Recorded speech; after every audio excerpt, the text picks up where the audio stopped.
John Taylor, welcome to Business Insider. Thanks for having me. Thank you for, well, in a frantic day, in a frantic life, frankly, we appreciate you coming in. We did talk about the outcome of this session, and we see it as an opportunity to find out exactly where the Central Coast Regional Development Corporation is up to. Maybe talk about a little about where it's been, but certainly if we start, a lot of our less, I guess, disingenuous business owners have seen the full page ads and they think, okay, there's a lot of space there. What's actually being said? So here's the opportunity. Tell us what's going on. Well, so I think firstly, if I can comment on that, we've set out very plainly and with a lot of effort to say we want to communicate. We want to talk. We want to tell people what we're doing, and we want to encourage people to talk to us. So we've taken the full page out every month, and sometimes it's hard to fill, but I'm determined to do it, just to make sure that people know that we are there, we are trying, and we're keen for feedback to come to us. And so where are we up to? I think we've been in existence now for a little under 12 months. I think the first 12 months has been setting the foundations for the future, because I think for too long our region has just had a myriad of problems, and they start with the lack of employment and the lack of commercial activity on the coast. And I think we really need to take a long and big picture look at that, how we can over time stimulate that economy. And we just can't do it as one committee. We've got to do it with all the committees, with the councils, with both state and federal government. We play a part in that, but only one part. And we're very keen to work with everybody and very keen to work as a team. And I think in the first year we've established a lot of that we are an organisation that's keen to work with others. Just on that, there have been other attempts, probably not as focused on the development side, the actual land, the dirt. Have you got the resources you need, or the relationships? I guess that's what you've been building over the last 12 months and will continue for as long as you're there. But is there stuff that you would like to see move faster in that area, or it's a very slow? As people that know me, that I'm incredibly impatient, and I push. And if you, after the first 12 months, I'll sit down and think, well, where did I think we're going to get to and what have we done? And yes, we won't have achieved what we set out to do, because we have a very ambitious target. But I'm satisfied that what we have done is achieved a lot. We're a development corporation, and yes, we're to do with land, and we're to do with development and stimulate by doing projects that employ people to build those buildings, and then people to come in and invest and be part of those buildings. That takes a long while. You just can't do that overnight, and would have liked to have seen a little bit more of that. As to resources, you never have enough, but in this world there's just not enough to go around. When we're seeing what happened in Greece, when the government just gave everybody everything and then it all ran out. Yeah. So you've just got to take what you have, work most efficiently with what you've got, and find opportunities to share resources. We've got an incredibly good relationship now with Gosford Council. As I said in my last editorial that went out this week, we're working very hard. We're just about to sign an MOU with Wyong Council, and we're looking to get as good a relationship with Wyong as we've got with Gosford. There's resources both within those organisations we can work together to leverage off and really achieve. Yeah, and Wyong, I think in one of, you might have said it to me, or I think I read it in one of your pages, that a celebrated businessman there asked whether you could spell Wyong. Yeah. And the process there, obviously Gosford was the initial focus, but now it's moving out. Who tells you that you've done a good job, John? Which stakeholder actually is saying at the end of your 12 months, well, you should be happy with what you've done? Or well, I guess we are part the state government. We do report into the Department of Planning and the Minister for Planning. So ultimately, it is that minister that judges us. But when we first set up, one of the first things we did was set a set of objectives and a mission statement and a number of KPIs to say, well, how can we judge ourselves? Because I think others can judge you, but it's really you need to judge yourself and be honest with yourself. And what did we set out to do, and how much have we achieved, and how could we have done it better? Self-improvement. That's what it's all about. I'd love to go there. What would you like to have changed in the last 12 months? Maybe one or two things that. I don't think we could have changed much, but I don't think I anticipated that the change of state government would take as long for the new government to settle down. We were part of land and property. We had a very good Director General in Warwick Watkins. He got caught up with ICAC. We then changed department into the Department of Planning. One of the major focuses of this government is to change the whole Act and get rid of 3A. So the Minister for Planning has had a lot on his plate. And so all that has taken a lot of time. And probably, I would have expected that to flow through a lot quicker, but we are where we are. That's impatient John Taylor. Absolutely. Yes.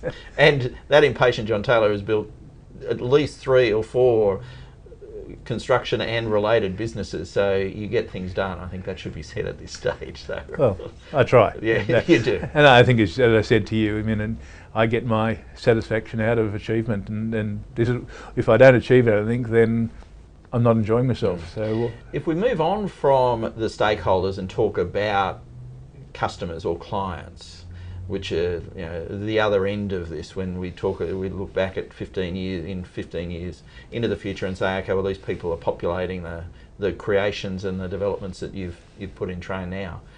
Where will they come from? Do you target them now, or physical companies? Obviously Lend-Lease is part of that client chain now. Yeah, we're certainly with Lend-Lease looking at a number of the major corporates, especially banks. A number of the major banks have significant workforce that lives here in the Central Coast.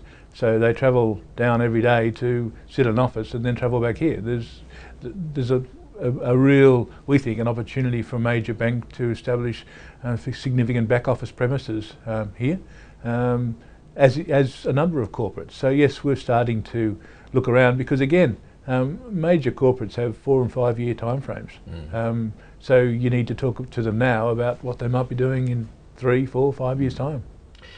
In terms of we might come back to the NBN, but in terms of the cranes going up, we've talked about, 2014, the school will be vacated. Yep. Do you see serious development starting then, or will we start seeing things before January 2014? I don't think with the momentum and the goodwill that is around, we release our master plan on the 28th of this month.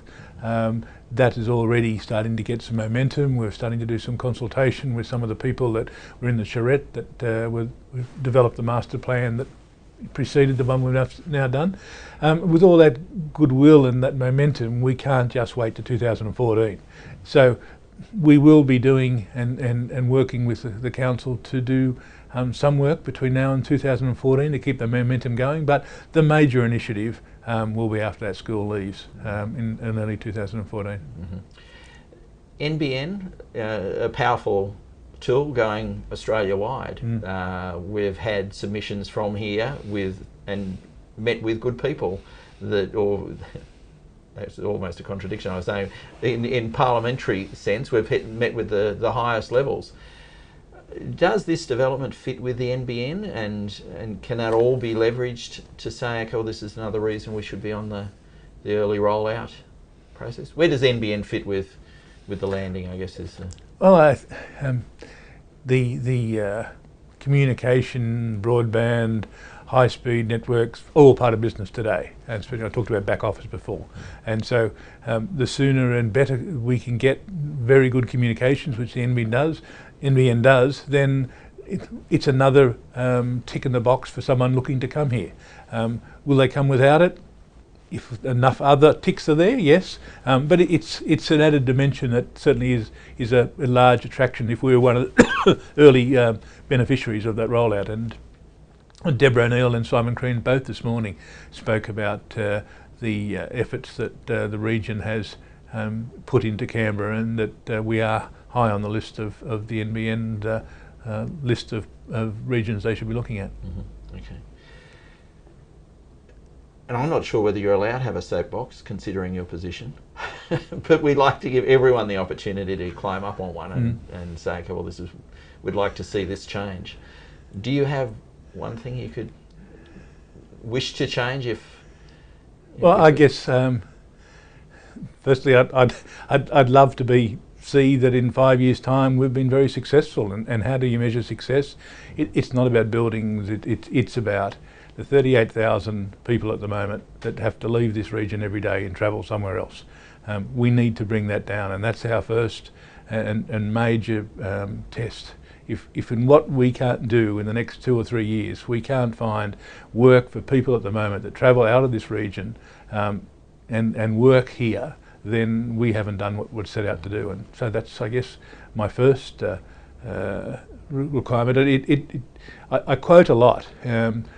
A story I read from a journalist that came here once prior to the last election, and they were walking around Market Town in the city, and they saw a young girl knocking on people's doors and saying, look, can I have some work? I'll work for nothing. And the shop owner said, oh, I get 10s of those every week. What does that do to our kids? That they can't even get a job where they don't have to get paid. Yeah.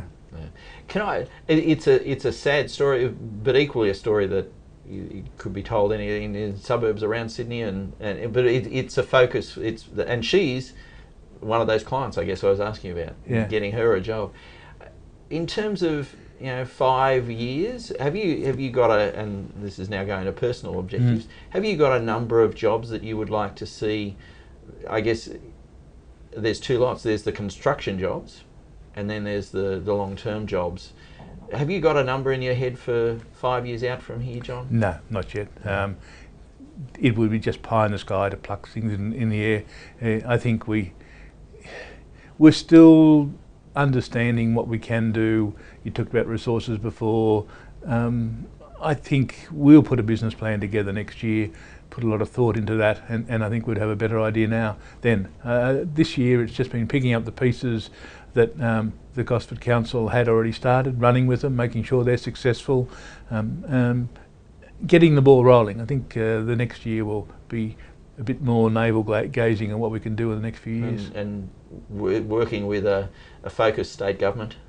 Yeah, I think both state and federal, and you can't do one without the other. In the end, the federal government is the government that collects most of the revenue and then dishes it out.